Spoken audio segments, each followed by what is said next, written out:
are extras that I just feel like would make a difference next time we have to negotiate for healthcare, because they will, right, they will add up. For us to talk about that. So, I'd like, Rebecca, if you could just give your thoughts on, you know, is $19,000, what I'm not sure on is, and you never can predict it, but our rates might go up more than that next year based on that leap, and is that seen, is $19,000 difference worth switching for the risk of the future of not staying current with the current provider? I don't think if we switch this year that it's going to affect the village's reputation. I mean, we were with United Healthcare for all those years, so the fact that we've moved twice in the last 2 years, I don't think is going to harm us. To answer your question about is $19,000 or $30,000 enough to move, ultimately that's up to the village and your budget. I mean, we're not afraid to do the work. It doesn't cost us anything. It doesn't cost you any money to move. It's just time and effort and those types of things. So that's more of a budget consideration for you to consider. From an employee perspective, I don't think employees really have a huge preference between WCA versus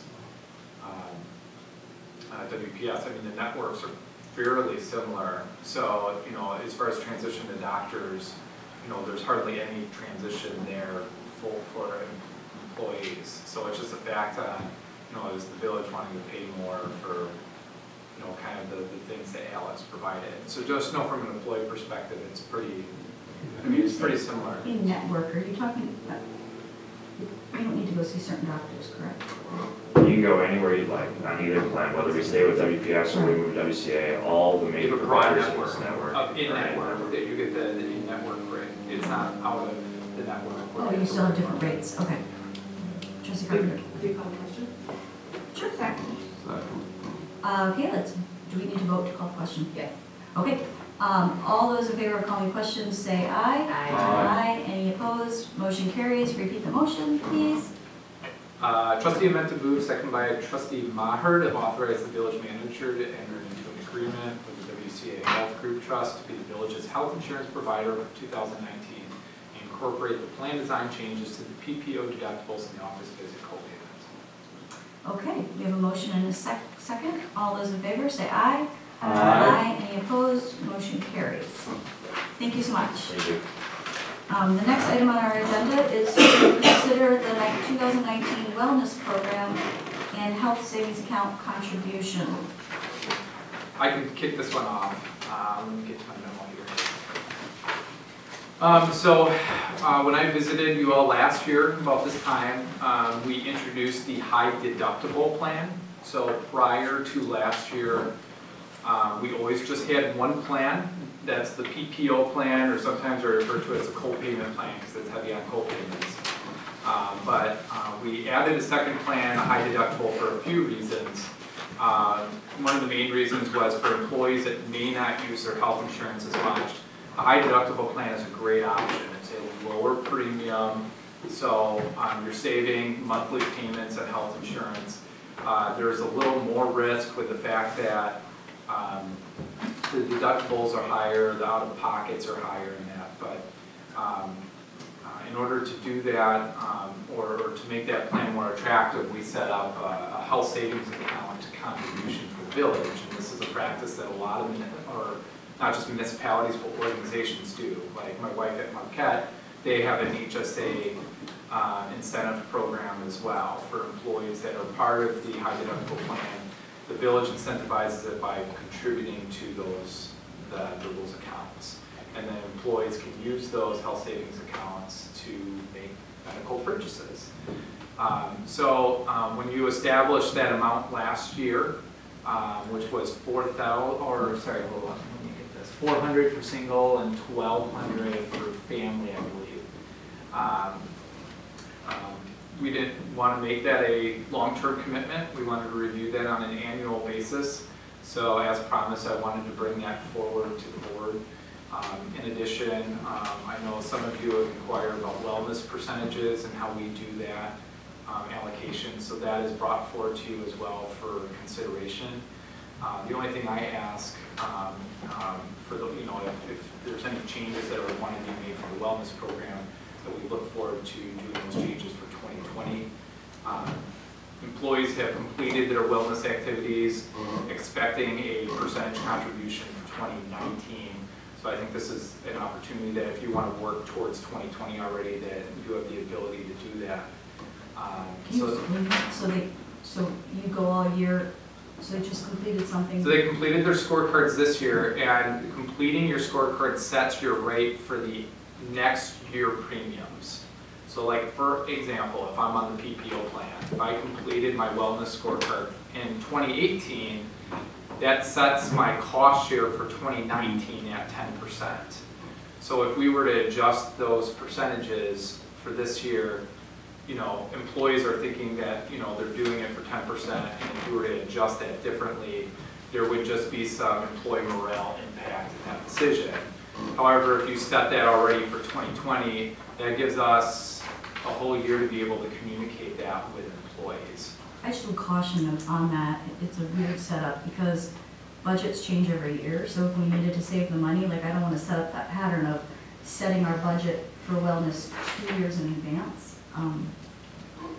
You can still change it for 2019. I'm just giving you a recommendation from a staff perspective for morale. There would be impacts if those percentages were changed to employees that completed that. I just want to let you know that. Because it's already been promised.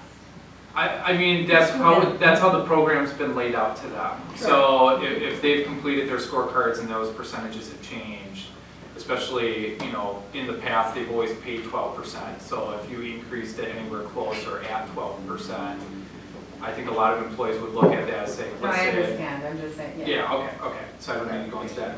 And then for the high deductible, no matter if they complete wellness or not, it's always set at 10%. What changes is the village's HSA contributions. Trustee Mento. So in this table with the different options, okay, and WCA is all the way on the right. So PPO is the first column, and then it's the high deductible HSA. That's correct. Because, okay, so if you're a single person and you do the high deductible, it's $500 more, right? And we're giving 400 of that to them. And if for a family, it goes from 3,000 to 4,000. So you're actually, and you'd have an HSA of $1,200. So even though the increase in the deductible is only 1,000, you're having an HSA of more than what your increased deductible is. Now your total out of pocket is also higher. Right, because once you go to your deductible, that doesn't mean you are done paying. I know. Yeah, you're still doing the co-payment. I'm just saying we're giving more in Every HSA, you know, than, I mean, in a general year, you probably might not even meet your deductible. Right, I mean, if you want to, I mean, this is why I'm bringing it for, this is a policy discussion, especially because the deductible has changed from the PPO plan. Originally, it was, as Alex mentioned, 1,000 and 2,000. So because that's changed, if you want to consider that, feel free. The only caveat I put in the memo is we want to make sure to incentivize that HSA plan as much as possible, the high deductible plan as much as possible, because that's the cheaper plan. But I mean, last year, the difference was 1,000 to 2,000, so it was only a difference of, it was a difference of 1,000 and then a difference of 2,000 for a family in the deductible. But now that difference is 500 and 1,000. So the difference between the two plans is a lot smaller, but we're keeping the so we're really incentivizing the HSA to get $200 more from the village, you know, more than The delta's more. deductible. Correct. Your assessment is correct on that. But we save $350 on family every month, the premium, so we're saving. And also it's first dollar. When you go to the doctor, you're paying the whole doctor until you reach your deductible under the HSA. It's all you until you get to you pay your deductible versus a regular plan with $25 when you go to the doctor. It's the whole $250 or whatever it's going to charge you. Trustee Bachhorst. So you get to apply your whole HSA, your health savings account towards the deductible from day one? I mean, just like with your FSA, right? The village does it though in quarterly increments, so we don't give the employee that money all at once. So So they'll get, they get it in quarter like installments. Wow. But Really why? not, Yeah. So like, if it's, what, 1,200, so you get 300 of that right away. And then in April, you get another 300. We do that because if an employee were to leave like in January, we don't want to be giving them all the 1,200 and then they leave because we can't get that back. Trustee Cook. And I would assume that like other HSAs, it's also rolls over from year to year, so Correct. it's not like if you Federal. don't. So, I mean, Correct.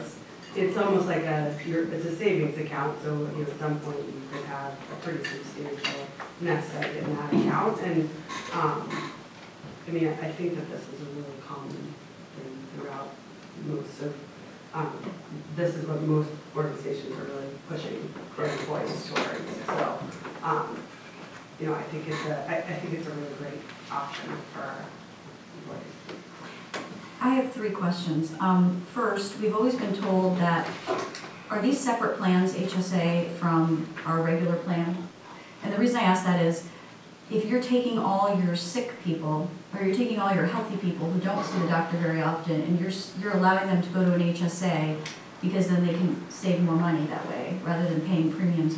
So your people with pre-existing conditions are not going to go to the HSA, more than likely. That's typically what we see. So is that going to impact the pool that we have for our regular plan? Well, your claims are gonna be your claims, right? So to your point, Same provider? yeah, well, the same provider, so your population is gonna have the same claim dollars, no matter who takes what plan. So to your point, if all the healthy people were to shift to the HSA plan, our loss ratio could be skewed. But at the same time, we're gonna pay less premium in the first year, so we're gonna have a lower starting point. Does that make Yeah, I sense? just want to make sure it doesn't impact. So that was my question. As long as there's no impact, it's neutral on our position. Okay. And then I do want to go back to Trustee Amenta's point, specifically for the, I'll bring it back to wellness. When we first initiated the program, people were paying 12% for their premiums for health insurance, the employees. And we initiated a scorecard, which we haven't changed since. And we had some concerns at that time about it actually producing healthier people, and we were going to come back to that health card. But the point was, Tyler provided a chart, and it showed that if 60%, so the proposal was, if you do the wellness, you can go down to a 10%. So we were going to incur some costs on premium, and if you don't, you're going up to 15. My question at the time, and why we had the chart was, well, why can't we just stay at 12, and if you don't do the wellness program, you go to 15? Why are we going down? Because incentive enough not to have to pay that extra 3%. So we were going to revisit that and the numbers. I think last year we saw the numbers, this year you included it. So at 60% participation, we start incurring costs, more costs than we did previously, right? Yep. The intent of a wellness program is to lower your costs by making your population healthy, and then you have less claims. And so without the corresponding change in that scorecard, I certainly can't. I mean, we're at 80% utilization, and I don't know that our population is getting any healthier. I also am concerned because our wellness, and I've expressed this every year, our wellness program isn't tied to real, there's no measure. I mean, there's not like other places have it provided by their health insurance. They have your metrics, and then you measure it, it goes down, then you get the credit. So for that reason, I'm going to vote no,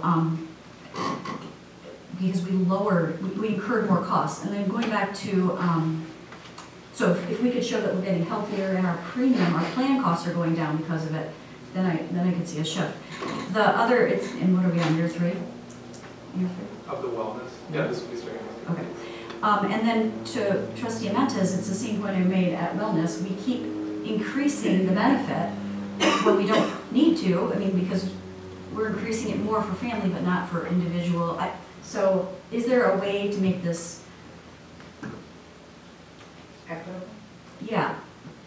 I'm not saying that I agree with you. No, but that's a good word. Well, if you add so if someone's on the HSA plan and they do the wellness, they get, we're giving them a single person $900, and their maximum out of pocket is $900. So we're basically paying them whatever, there's no risk to them at this point. We're paying them to be on a high deductible plan, but we're paying the high deductible.